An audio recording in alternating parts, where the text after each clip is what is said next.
There are powerful, rich forces who would rather you fall in line with their vision for the world. It's all in the new book called Controligarchs, exposing the billionaire class, their secret deals, and the globalist plot to dominate your life. Let's bring in the author of that book, Seamus Bruner. Seamus, tell us what you've learned about the Controligarchs. Most people have heard by now that Bill Gates is amassing large tracts of farmland all across the country. But what they don't know is why a software salesman or how can become a farmer.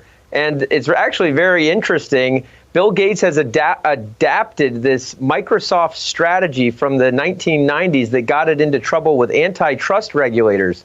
The strategy was called Embrace, Extend, Extinguish, where Microsoft would enter an industry, the internet browser industry. It would extend its reach, and then it would extinguish the competition. And so we're seeing that right now with Bill Gates's both his land investments and his food investments. He's investing in these fake meat companies. So he enters the farming space. He acts as if, it's just a honest, humble investment. And then he expands his reach, buys up more and more properties, and then he pushes for the regulations that are going to put the farmers out of business. Putting farmers out of business to what end? Because he single-handedly is going to save Mother Earth? Yeah, I mean, that's the claim. It's an ambitious goal to save the planet.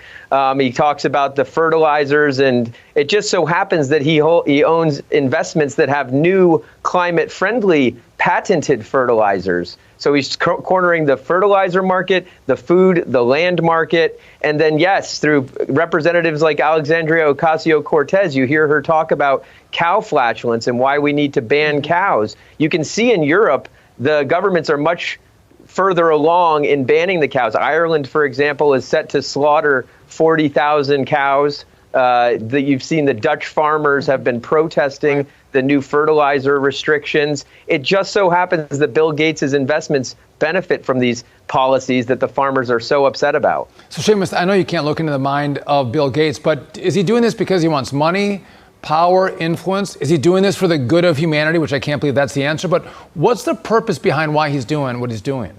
Well, the book really gets into who Bill Gates is. It tracks his whole upbringing and his founding of Microsoft, and it shows that prior to around 1994, he was not a philanthropist at all. He went from being this kind of cutthroat businessman. People on the left didn't really like Bill Gates back then, and then all of a sudden he starts giving away all of his money to causes that the left loves, and he became a hero. Well, his money, every dollar he's given away since setting up the Bill and Melinda Gates Foundation has come back twofold, and I can tell you he's not tithing.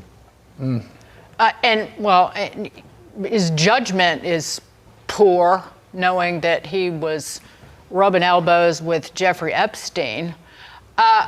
Of all the people, but just to stay on Gates, because the whole book covers a number of individuals before we go, Seamus, he is focused on fake meat and fake dairy.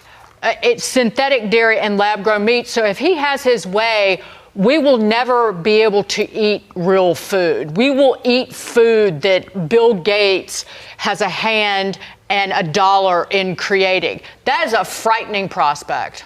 Yeah, and you see it with a lot of these tech guys. They have a God complex on steroids. There's nothing wrong with cows. There's nothing wrong with dairy. It's a pretty great source of protein. And so, why they think that they can reinvent what is already quite fine and has been since forever is mystifying.